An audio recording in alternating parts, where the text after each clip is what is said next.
علیہ الصلوۃ والسلام کے جو معجزے تھے تو صرف معجزے ہی نہیں، پاکیزہ تعلیمات جو فطرت کو اپیل کرتی ہیں، فطرت کو اپیل.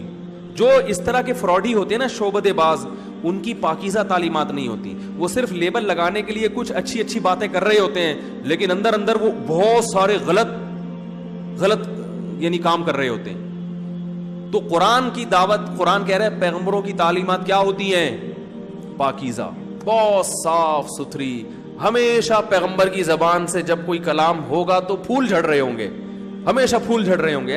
ایسا پیارا کلام ہوگا، اس میں ترغیب ہوگی رشتہ داری جوڑنے کی، صدقات و خیرات کی. اور بہت سارے جو پیغمبروں کی تعلیمات ہیں جن کو قرآن بھی بیان کرتا ہے اور کتابوں میں بھی نقل ہوتی چلی آ رہی ہیں. تو اللہ نے دلائل کی انبار لگا دی ہے کہ عیسیٰ ابن مریم اللہ کے سچے پیغمبر ہیں، یہ ولد الزنا نہیں ہے. تو حضرت عیسیٰ علیہ الصلوۃ والسلام، بس یہ بات کر کے بیان ختم کرتا ہوں. حضرت عیسیٰ علیہ الصلوۃ والسلام کے جو فالوورز تھے انہوں نے یہ والا شرک تو نہیں کیا کہ بت پرستی، یہ تو بالکل قلعہ کر دیا نا بت پرستی کا. اور توحید ایسے ان کے دلوں میں راسخ کر دی کہ انہوں نے توحید کے لفظ کو آج تک اپنی لغت سے نہیں نکالا کہ ہم توحید پرست ہیں. لیکن گڑبڑ کیا کی کہ ان کے ہاں بحث چھڑ گئی، کیونکہ جب شان بیان ہوتی ہے نا تو ظاہر ہے وہ بھی حضرت عیسیٰ کی سیرت بیان کرتے تھے. تو بیان کرنے والے خطیبوں نے، جیسے ہمارے ہاں بھی بعض خطیب مسالہ لگانے کے لیے وہ اعتدال کے راستے پر، بولو بھائی، نہیں رہتے. اعتدال سے کیا کرتے ہیں؟ تجاوز. تو انہوں نے بھی تجاوز کرنا شروع کر دیا کہ حضرت عیسیٰ علیہ السلام واحد پیغمبر ہیں جو بغیر باپ کے پیدا ہوئے، بغیر باپ کے. اس کا مطلب یہ ہے کہ ان کا باپ معاذ اللہ کون ہے؟ اللہ ہے. اب جس نے یہ نعرہ لگایا اس وقت اس کی مخالفت ہوئی تو اللہ تو کسی کا باپ نہیں ہوتا، تو کیا اللہ نے جنا ہے؟ اس نے کہا نہیں، جنا نہیں ہے، لیکن اللہ نے حضرت عیسیٰ کو بیٹا بنایا ہے. تو بھائی بیٹا بنانے کا مطلب تو یہ ہوتا ہے کہ محبت میں کسی کو بیٹا کہہ دیا جاتا ہے. تو یہ مجازی معنی میں کہا ہے، تو مجازی معنی میں تو جو بھی محبوب ہو اس کو بیٹا کہہ دیا جاتا ہے. تو پھر حضرت عیسیٰ کی کیا فضیلت ہوئی؟ تو انہوں نے کہا نہیں، مجازی معنی میں نہیں ہے. اب پھنس گئے نا، جب الٹی بات کرو گے، کہتے ہیں نا ایک جھوٹ چھپانے کے لیے 100 جھوٹ بولنے پڑتے. مجازن تو کسی کو بھی کچھ کہا جا سکتا ہے نا. مجازن تو اپنے سے بڑے آدمی کو بھی لوگ بیٹا کہہ دیتے ہیں، حالانکہ بڑا آپ سے بڑی عمر کا آدمی بیٹا. بھائی اگر بڑی عمر کا آدمی بیٹا، اس کا مطلب بیٹا پہلے پیدا ہوا، ابا بعد میں پیدا ہو رہے ہیں. لوگ کہتے ہیں نا اپنے سے بڑی عمر کا بیٹا میں تجھے دیکھ لوں گا. تو یہاں مجازن بیٹا کہا ہے نا، حقیقت تھوڑی کہا ہے. تو جب عیسائیوں سے سوال کیا گیا کہ حضرت عیسیٰ کو تم مجازن بیٹا کہتے ہو، یعنی اللہ نے اپنا بیٹا بنایا محبت میں، یعنی محبوب تھے تو اس لیے بیٹا کہا. تو محبوب تو اللہ کے داؤد علیہ السلام بھی، تو پھر ان کو بھی بیٹا کہنا جائز ہے؟ عیسائیوں نے کہا نہیں، ان کو جائز نہیں ہے.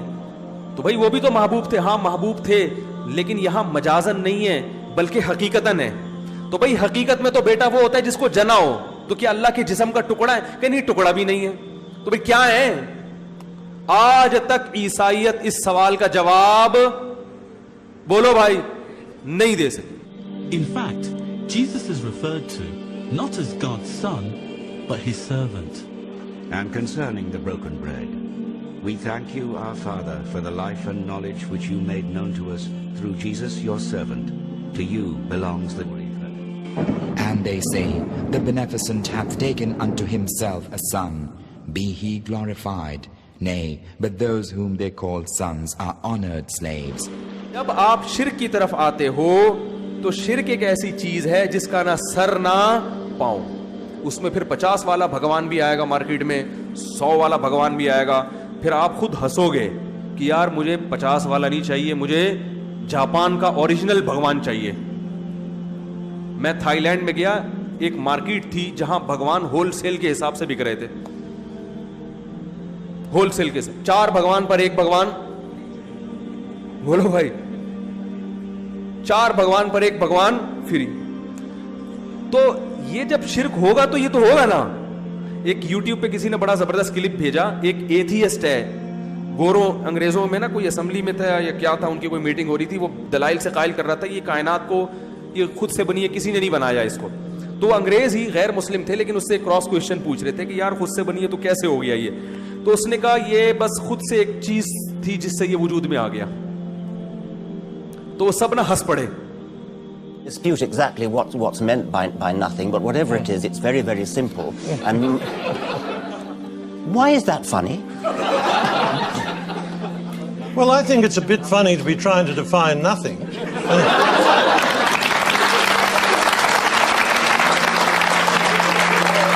تو خود اپنا تم یعنی وہ گویا وہ کہہ رہے تھے کہ آپ نے خود اپنا مذاق اڑایا تو ہمیں تو بلا وجہ وہ آ گئی ایسی.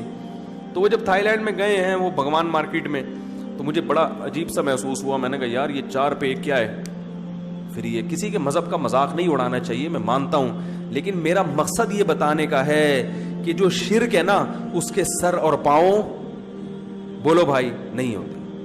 اس میں ایک جھوٹ کو چھپانے کے لیے 100 جھوٹ بولنے پڑتے ہیں.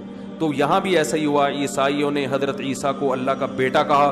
بیٹے کے لفظ پہ جب اشکال ہوا کہ بھائی بیٹے کا کیا مطلب, ماں تو حضرت مریم تھی, یہ تو تم مانتے ہو.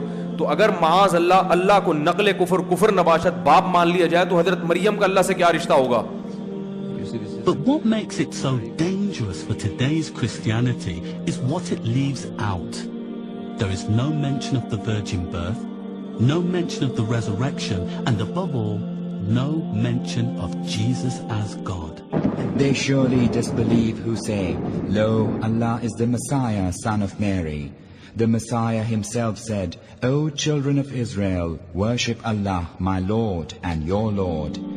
جس توحید کے لیے آئے اسی پیغمبر کے ماننے والوں نے اسی کو اللہ کی ذات میں شریک کر دیا.